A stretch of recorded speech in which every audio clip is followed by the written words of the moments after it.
ఎవడ్రా నువ్వు? చెప్తావా లేదంటే ఎవడ్రా వాడు? వీడెవడో మన ఇంటి ముందు అనుమానంగా తిరుగుతున్నాడన్నా. వీడిని ఇంతకు ముందు గుడి దగ్గర కూడా చూశాను. అడుగుతుంటే తిక్కగా సమాధానం చెప్తున్నాడు నా కొడుకు.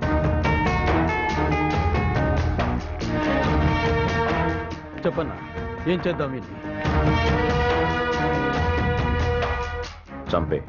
చంపితే నేనెవరో నీకెలా తెలుస్తుంది? అవసరం లేదు.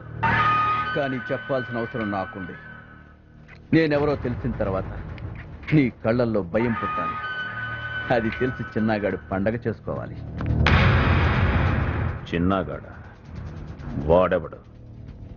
భవానీ శంకర్ తమ్ముడు. నీ చావుకు చిరునామా తెలిసిన ఒకే ఒక్క మగాడు. నీ నీడనే నమ్మ నీకు ఆ నీడనే మృత్యువుని చేశాడు. నువ్వు చస్తావని తెలిసి కూడా ఎవడో పండగ చేసుకోవాలని నా కళ్ళ ముందే నిలబడి నా చావు కబురు చెప్తున్నావంటే నీకు భయం కంటే స్వామి భక్తి చాలా ఎక్కువరా. లేకపోతే ఆడదాని అందానికి చొంగ కాచుకుని నీ రహస్యాలు చెప్పే నీ మనుషులా అనుకున్నావా? నా మనుషులు? ఎవరు వాళ్ళు?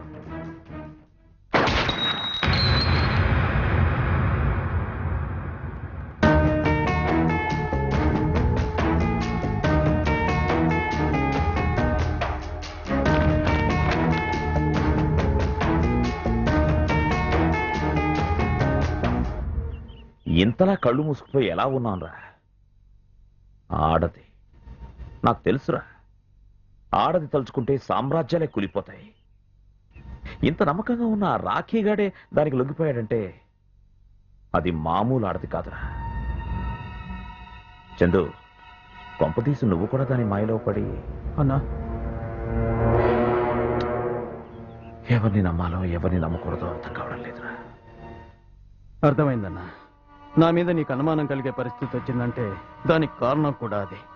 దాన్ని ఎలాగైనా పట్టుకొని నా కళ్ళ ముందే నీ చేతులతోనే చంపిస్తానన్నా. అప్పుడు నేనంటే ఏంటో నీకే తెలుస్తుంది. వస్తానన్నా.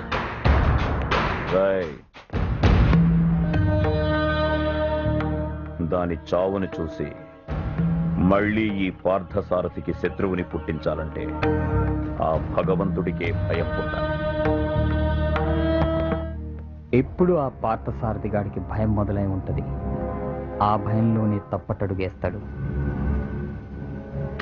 ఇప్పుడు మనం వేసే ప్రతి అడుగు కరెక్ట్గా ఉండాలి. వాడి చెల్లెల్ని చంపి